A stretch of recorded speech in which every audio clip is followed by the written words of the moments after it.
patients let us into their lives at this very vulnerable time, and that's something that there's a lot of trust with that, and I think it's powerful.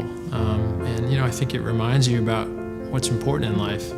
I'm reminded of that daily. If I can get back on my bike one time. Right, I think you're not hopefully that far away from if the pain is dialed down. A lot of what we do in palliative care is trying to help people with physical symptoms, but I think a lot of what we do as well is trying to help them emotionally.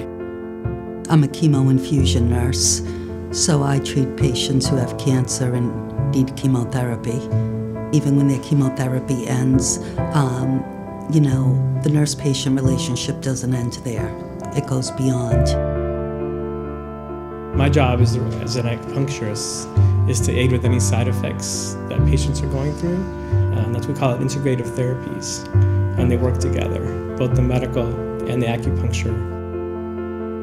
The role of psychiatry is to, in some ways, being a little bit separate from the oncologist who's focused on the tumor, with more time to focus on who the person is.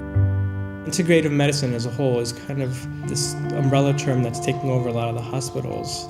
And what that means is there's more to a person than just physical health. So they're seeing how valuable the spirit and emotions are in conjunction with the physical. The thing I love about Mass General and our cancer center is how collaborative it is. And what that means is politics and barriers kind of get put aside and we can focus on patient care. That's a really nice thing.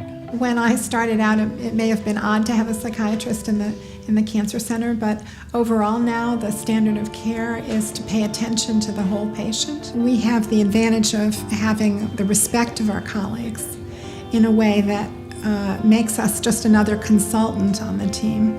We administer chemotherapy, but that's not really all we do. We take care of our patients holistically. We also take care of them on an emotional level. We take care of them on a spiritual level. We're also very open to alternative therapies like acupuncture. A patient comes in, it's very traumatizing. You get this diagnosis of cancer, and sometimes people have maybe a week to prepare. Oh, we have to start right away. We either have to go into surgery, we have to get chemo, we have to get radiation. And that becomes the patient's life. So to incorporate acupuncture or massage, it changes their whole outlook for the day. There are places where people will walk in and they've exhausted their treatments for their cancer, and people will sort of throw their hands up and say, look, we don't have anything left to offer. And that drives me crazy because there's always more to offer. It's about staying in the room, staying at the bedside, and seeing things through with the patient and their family. We're focused here on what matters in life. We're dealing with people who are facing life-threatening illness, and suddenly the most important things become clear. And it's an education for me to understand how they face those challenges.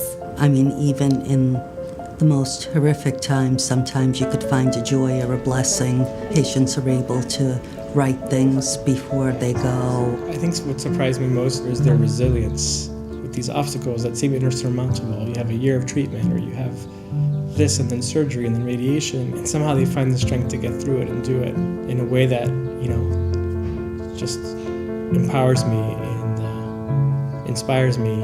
In those situations where maybe there's not a chance of cure, like people talk about hope, and hope is a funny thing, and sometimes it's hope for a cure, but I think a lot of what we do is reframing what hope is. For example, sometimes we've had family members who say, look, what I really want to do is be able to make it to my son's wedding or my grandchild's elementary school graduation. And when we can make that happen, it's profound. I mean, it really is what you were asking, why do we get into this in the first place? And I think when those moments happen, just the sense of joy that comes from those is better than anything we can prescribe. And so when those things happen, it really is a beautiful thing.